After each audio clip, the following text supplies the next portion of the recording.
Hello प्यारे बच्चों, क्या हाल चाल, कैसे हैं आप सभी लोग। स्वागत है एक बार फिर से आप सभी का आपके अपने इस प्यारे से सेलेक्टिव लर्निंग अड्डा में। तो आज हम प्यारे बच्चों बात करने वाले हैं एक बहुत ही मजेदार टॉपिक पर। वो है आपका वैद्युत प्रतिरोध। आज हम यहाँ पर समझेंगे वैद्युत प्रतिरोध क्यों जरूरी है और इसका काम क्या होता है और कहाँ से ये प्रोड्यूस हुआ। ठीक है। और उसके बाद हम ओम का जो नियम था ना, दो टाइप के यहाँ पे प्रतिरोध बनते हैं। ठीक है, एक ओमीय प्रतिरोध, एक अनओमीय प्रतिरोध। उन दोनों को समझेंगे और इन पर हम बहुत अच्छे अच्छे क्वेश्चन करेंगे जो जल्दी समझ में नहीं आते हैं। तो चलिए शुरू करते हैं बिना किसी देरी के। ठीक है, इस चैप्टर को मजे लेते हुए। तो देखो, है बहुत ही मजेदार चैप्टर। अगर आप अभी इस चैनल को सब्सक्राइब नहीं कर रखे हैं तो आप उसको करिए। ठीक है, हाँ, आगे आपको है ना मजेदार कंटेंट मिलेंगे। तो देखो, सबसे पहले हम बात करेंगे यहाँ पर किस पर, वैद्युत वैद्युत प्रतिरोध पर। किस पर, वैद्युत प्रतिरोध। ठीक है, वैद्युत प्रतिरोध होता क्या है, देखिए ध्यान रखना है आपको। वैद्युत प्रतिरोध क्या होता है, एक आपके पास चालक तार है। क्या है, चालक तार है। जैसे ये पेन है ना, मान लीजिए एक चालक तार है। क्या है, चालक तार है। तो हम जब यहाँ पे बैटरी लगाते हैं, क्या लगाते हैं, बैटरी। ठीक है, क्या लगाते हैं भाई, बैटरी लगाते हैं। तो यहाँ पे जो मुक्त इलेक्ट्रॉन होते हैं ना, वे त्वरित होने लगते हैं, यानी कि एक्सेलरेट होते हैं। क्या होते हैं, एक्सेलरेट। बैटरी का काम केवल क्या होता है जानते हैं, धक्का देना। क्या देना, धक्का देना, खटाक खटाक। कैसे, धक्का देना, कैसे, खटाक खटाक। ठीक है, पुश करता है और बैटरी का कोई काम नहीं होता है। वो मुक्त इलेक्ट्रॉन को क्या करते हैं, ऐसा करते हैं, धक्का देते हैं, देखो चल आगे चल। ठीक है, तो ये समझते हैं। अब भाई इसके वजह से वो कैसे आगे नहीं बढ़ पाए, तो ये जो मुक्त इलेक्ट्रॉन होते हैं ना, चालक के अंदर जैसे आते हैं। ठीक है, तो ये जहां पर धनायन होते हैं वहां पर जाते हैं ना, टकराने लगते हैं, खटाखट खटाखट खटाखट। कैसे, खटाखट खटाखट। ठीक है, तो होता क्या है, ये जो चालक है ना, यहाँ पे धनायन आया, खटाक से टकराया, इसकी गति को कम कर देता है। क्या करता है, गति को कम कर देता है। अब वो जो अवरोध उत्पन्न हो रहा है ना टकराने के द्वारा, वही आपका क्या होता है, वैद्युत प्रतिरोध होता है। कंसेप्ट ये होता है, लेकिन हम डायरेक्ट में क्या बोलते हैं, किसी भी चालक में प्रवाहित धारा का जो विरोध करता है। ठीक है, किसी भी पदार्थ या चालक के द्वारा जो विरोध करने की शक्ति होती है, पावर होती है, वही आपकी क्या कहलाती है, वैद्युत प्रतिरोध कहलाती है। लेकिन इंपॉर्टेंट यहाँ पे क्या है, बैटरी ने क्या दिया था, बैटरी ने दिया नहीं था, बैटरी ने क्या लगाया, धक्का। क्या लगाया, धक्का। तो जो मुक्त इलेक्ट्रॉन होते हैं वे किससे जाके टकराते हैं, धनायन से। किससे टकराते हैं, धनायन से। ठीक है, अब जैसे धनायन से टकराते हैं ना, तो तुरंत टकराएंगे भाई, तो टकराया फिर पीछे गया, फिर टकराया फिर पीछे गया। ये जो अवरोध उत्पन्न हो रहा है ना, वो कारक क्या है, रेजिस्टेंस है। ठीक है, तो ये क्या करते हैं, जो चालक होता है ना, चालक के अंदर, चालक में प्रवाहित धारा का क्या करते हैं, विरोध करते हैं। क्या करते हैं, विरोध करते हैं। ठीक है, चालक में प्रवाहित धारा का क्या करते हैं, विरोध करते हैं। उसी को हम क्या कहते हैं, वैद्युत प्रतिरोध कहते हैं। क्या कहते हैं, बोलो, वैद्युत प्रतिरोध। ठीक है, और यहाँ पे ध्यान रखना है, बात यहाँ पे मैं लिख रहा हूँ।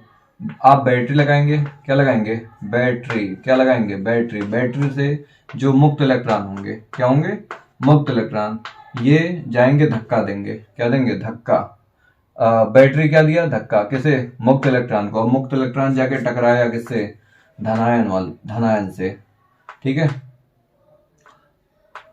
धनायन से क्या करता है, ये टकराता है। क्या करता है भाई, धन आयन से क्या करता है, ये टकराता है, टकराता है। ठीक है, इससे जो अवरोध उत्पन्न होता है, इससे क्या उत्पन्न होता है, अवरोध। ठीक है, उसी को हम क्या कहते हैं, वैद्युत प्रतिरोध कहते हैं भाई। क्या कहते हैं, वैद्युत प्रतिरोध कहते हैं। क्लियर हुआ कि नहीं हुआ। अब हम समझेंगे कैसे इसको, है ना।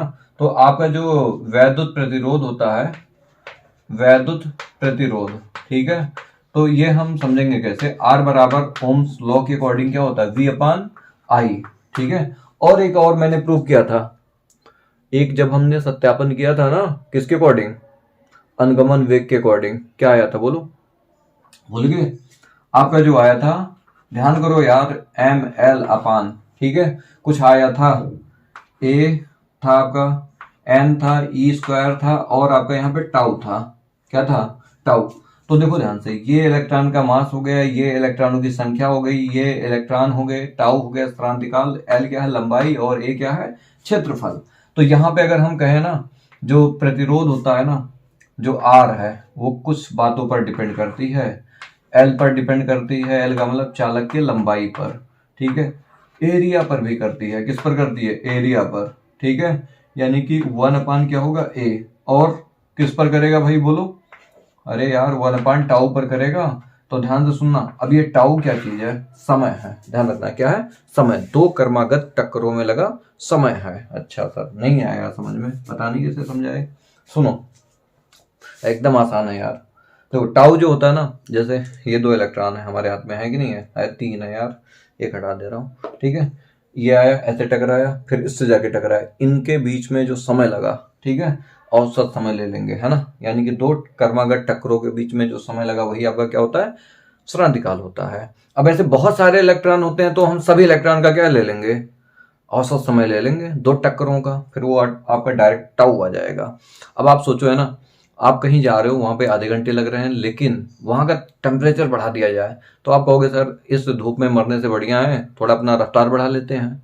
तो यहाँ पे क्या समझ में आया, जब आप रफ्तार बढ़ाएंगे ना, तो टाइम आपका घट जाएगा। पहले आधे घंटे लगते थे ना, 20 मिनट 15 मिनट या उससे भी कम लग सकते हैं। यानी कि एक बार समझ में आ रही है, अगर हम ताप बढ़ा दिया जाए, क्या बढ़ा दे भाई, ताप, ठीक है। तो ध्यान रखना है, टाउ अपने आप क्या होगा, घट जाएगा। और टाउ सोचो, टाउ अगर घट गया किसी चालक के लिए, ये किसके लिए बात कर रहा हूं मैं, चालक के लिए, टाउ अगर घट गया तो आर अपने आप क्या होगा, बढ़ जाएगा। क्वेश्चन पूछा जाता, बताइए किसी चालक के लिए ताप बढ़ा दिया जाए, क्या कर दिया जाए, ताप बढ़ा दिया जाए, तो टाउ का मान क्या होता है, घट जाता है। और जब टाउ का मान घटेगा तो बताओ किसका मान बढ़ा, आर का मान बढ़ा, ठीक है। अच्छा यहाँ पे ए देख लो, ए अगर आपका घटेगा तो आर अपने आप बढ़ जाएगा, और यहाँ पे लंबाई को बढ़ाने पर आर बढ़ जाता है। अच्छा ये कौन सा क्षेत्रफल होता है, अनुप्रस्थ काट क्षेत्रफल होता है। कौन सा क्षेत्रफल है भाई, ए आपका जो है ना, ये अनुप्रस्थ, यहाँ पे मैं साइड में लिख दे रहा हूँ, ठीक है।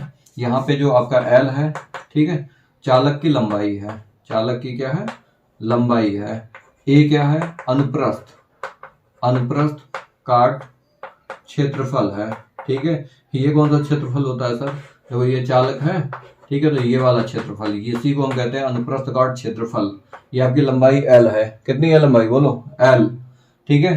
टाउ क्या होता है, स्थिरांक होता है जी, क्या होता है, स्थिरांक, क्या होता है, स्थिरांक, 2 टक्करों के बीच में लगा समय, क्या समय, सर ठीक है, इतनी बात आपने बताई एकदम ठीक है, लेकिन एक हमारा क्वेश्चन है, ये आप बता दो, क्या ये टाउ आर वी और आई पर डिपेंड करता है, सर बताओ जल्दी से।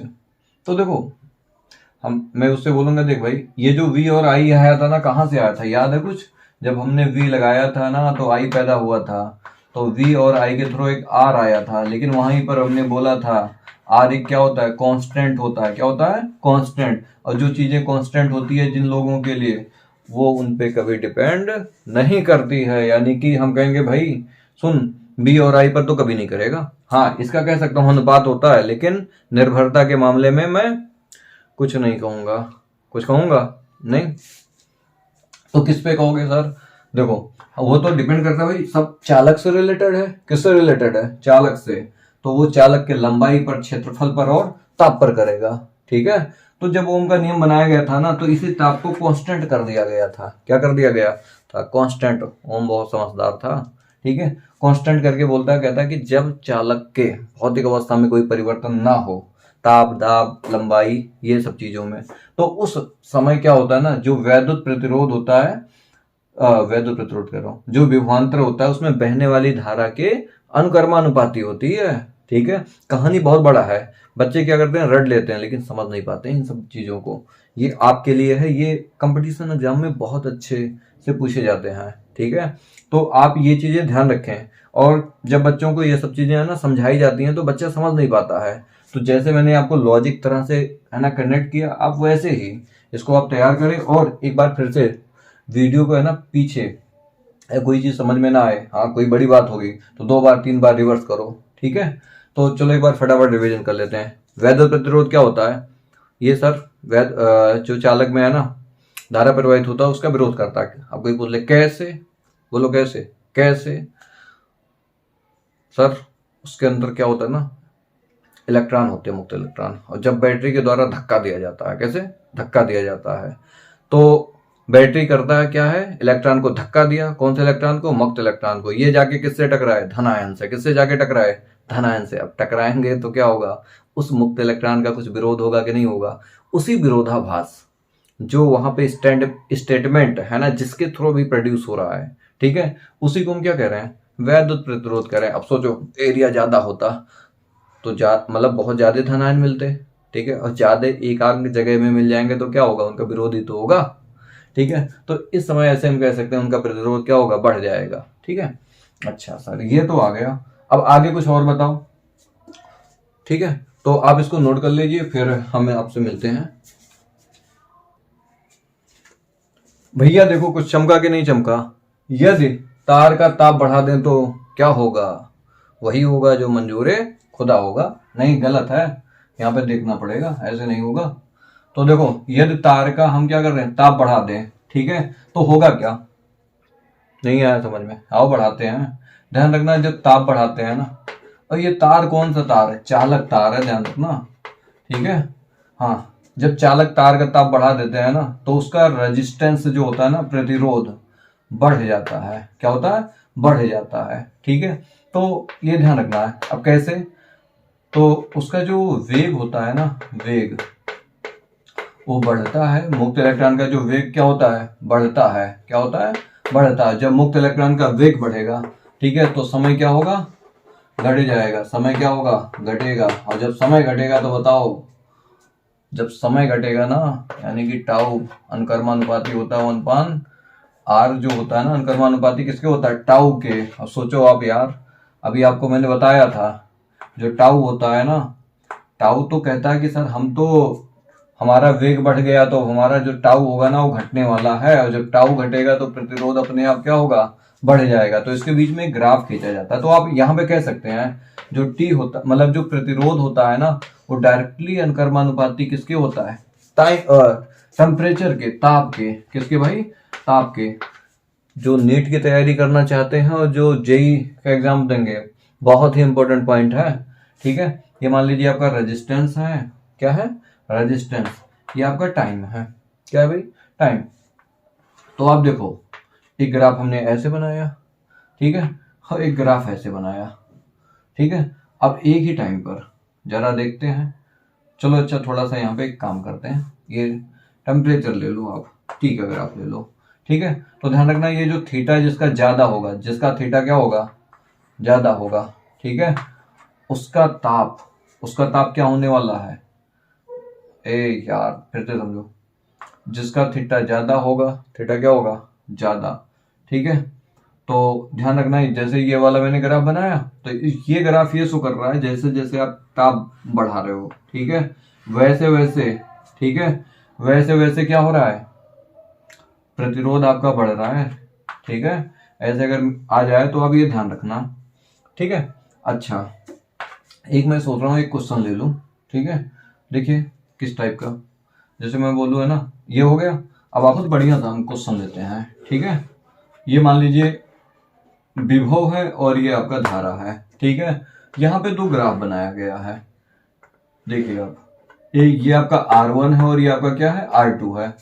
बताना क्या है, इसका टेम्परेचर ज्यादा होगा कि इसका ज्यादा होगा, ठीक है, क्या इसका टेम्परेचर ज्यादा होगा कि इसका ज्यादा होगा, ठीक है। तो आप एक काम करना, ये देख लेना R किसका ज्यादा है।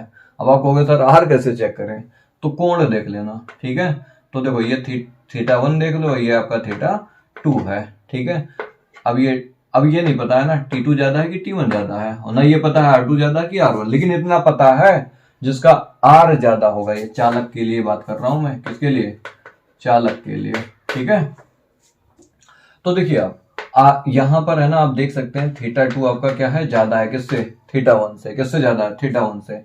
अगर ये ज्यादा है ना तो ध्यान रखना जिसका कोण है ज्यादा, कैसे पता, देखिए V बराबर क्या होता है, I इंटू R इंटू आई लिख सकता हूं मैं, यही तो आपका tan θ होता है, tan थीटा बराबर क्या, r। अब बोलो थीटा जिसका ज्यादा होगा उसका r नहीं ज्यादा होगा, तो उसी लॉजिक के अकॉर्डिंग हम ऐसे सेट कर रहे हैं इसको, ठीक है।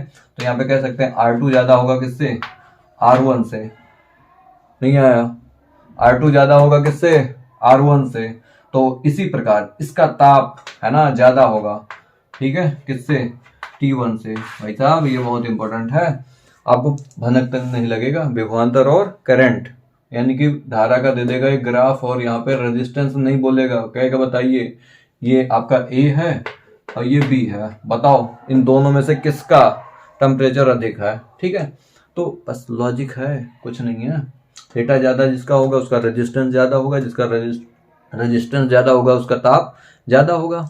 और अचालक के लिए ना इसी का उल्टा हो जाता है, याद रहेगा ना, ठीक है, इसको आप नोट कर लें। अब देखो प्यारे बच्चों, अब हम बात करेंगे ओमीय चालक या ओमीय परिपथ होता क्या है। बहुत बहुत ही सिंपल है, जो ओम नियम का पालन करते हैं उसी को हम क्या कहते हैं, ओमीय परिपथ कहते हैं, ठीक है। आया कि नहीं आया समझ में। यहाँ पे घातीय 1 है, यहाँ पर भी, मतलब जैसे जैसे विभवांतर बढ़ रहा है वैसे वैसे उसी रेशियो में धारा भी बढ़नी चाहिए। इनके बीच में जो ग्राफ होगा कुछ इस तरह से बनेगा, ठीक है, एक स्ट्रेट लाइन होगी। क्यों होगी, क्योंकि दोनों का पावर 1 है ना। तो यह मान लीजिए कोण आपका थीटा है, तो आप अगर y बराबर mx से तुलना कर लें, ठीक है, तो m की जगह ये है, तो m आपका होता है tan थीटा। इसी को ढाल कहते हैं या स्लोप कहते हैं, क्या कहते हैं, स्लोप या ढाल। ये आपका tan थीटा होता है, और m की जगह पर बोलो है क्या आपका r, तो थीटा बराबर क्या होगा, बोलो यार tan इनवर्स r होगा। इसको इधर भेज देंगे, ठीक है, ये होगा। आया कि नहीं आया समझ में। तो ये आपका होगा tan इनवर्स r होगा। तो कुल मिला के जैसे जैसे आपका वोल्टेज बढ़ रहा है वैसे वैसे करंट बढ़ रहा है। ये ग्राफ ये शो करने की कोशिश कर रहा है। अगर इसका एग्जांपल देखना है तो जितने भी आपके धात्विक चालक तार होते हैं, क्या धात्विक, ठीक है, चालक क्या होते हैं, चालक तार होते हैं, ठीक है, ये सारे आपके ओम के नियम का क्या करते हैं, पालन करते हैं, लेकिन कुछ नहीं करते हैं, ठीक है। जैसे आपका ट्रांजिस्टर हो गया, उसके अंदर डायोड लगे होते हैं, जैसे अर्धचालक की सारी युक्तियां, ये नहीं करते हैं, ठीक है, ओम नियम का पालन नहीं करते हैं, उसे अनोमीय परिपथ या अनोमीय चालक कहेंगे, ठीक है। तो आप इसको नोट करिए, फिर हम उस पर आते हैं, वो इंपॉर्टेंट है आपके लिए। देखो प्यारे बच्चों, हम बात करेंगे किस पर, अनोमीय परिपथ या अनोमीय चालक कह सकते हैं इसको, ठीक है। नॉन ओमिक कंडक्टर बोल दो या सर्किट कह सकते हैं, ठीक है। तो सिंपल इसमें बात यह है कि जो ओम नियम का पालन नहीं करते हैं, चालक हो या परिपथ हो, ठीक है, उसे हम क्या कहेंगे, अनोमीय चालक कहेंगे। जैसे यहाँ पे आपके पास है डायोड, टॉर्च बल्ब, ठीक है, ये आपके क्या है भाई, अनोमीय परिपथ है। क्या है, अनोमीय परिपथ, यानी कि जो आपका रेजिस्टेंस आता है ना, मतलब V, देखो है क्या, R बराबर V अपान R होना चाहिए, ये ओम नियम कहता है V अपान I। लेकिन यहाँ पे हमेशा बराबर ना हो। बराबर कब नहीं हो सकता है, यानी कि कभी आप वोल्टेज बढ़ाते हो तो करंट बढ़ जाता है, घट जाता है, ठीक है। जैसे मान लीजिए एक एग्जांपल ले रहे हैं इस डायोड वाल्व का, आप अच्छे से जानते होंगे इसके बारे में। तो एक बढ़िया सा एग्जांपल देखिए, ये जो एग्जांपल है ना, ये इसका है, ठीक है। देख लो ना, यहाँ पे वोल्टेज बहुत तेजी से मतलब बढ़ाया गया तो करंट नहीं बढ़ा, लेकिन फिर अचानक बहुत तेजी से बढ़ता है। तो ये डायोड के लिए है, टॉर्च बल्ब, ठीक है। तो ये इनके सारे क्या है एग्जांपल है। उसमें होता क्या है, इनका जो रेजिस्टेंस होता है ना, नियत नहीं होता है, ठीक है, नियत नहीं होता है तो कैसा होता है, वेरिएबल होता है। इनका जो रेशियो होता है ना, नियत नहीं होता, V और I है, ठीक है, यहाँ पे लिख सकते हैं, ठीक है। तो आई होप आपको ये समझ में आया होगा। तो हम कह सकते हैं इनका जो अनुपात होता है V और I का, वो नियत नहीं होता है। ये भी कह सकते हैं V और I का अनुपात जो होता है ना, अनुपात, वो नियत नहीं होता है, नहीं होता है। अच्छा, आपसे एग्जाम में ये वाला डायग्राम ना बने तो आप ऐसे भी बना के आ जाएं, कोई गलत नहीं काटेगा जो पढ़ने वाला होगा। चाहे आप ऐसे बना दें और चाहे आप है ना ग्राफ ऐसे बना दें। आया कि नहीं आया समझ में, बस दिखना चाहिए भाई, स्ट्रेट ना जाए। क्या ध्यान रखना है, स्ट्रेट ना जाए, ठीक है। ये आपका है बढ़िया सा डायग्राम, मतलब इसमें क्या होता है ना, रेजिस्टेंस आपका वेरिएबल होता है। रेजिस्टेंस क्या होता है? वेरिएबल होता है। आई होप आपको ये समझ में आया होगा। अब हम अगले नेक्स्ट लेक्चर में है ना आपसे बात करेंगे इसी रेजिस्टेंस पर बहुत अच्छे अच्छे न्यूमेरिकल। जब आपका टेम्परेचर कांस्टेंट होता है ना तो एरिया पर और लेंथ पर कैसे डिपेंड करते हैं, और बहुत ही अच्छे अच्छे न्यूमेरिकल और करने के तरीके सीखेंगे, ट्रिक्स। ठीक है, चलिए तब तक आप खुश रहिए, मस्त रहिए, पढ़ते रहिए।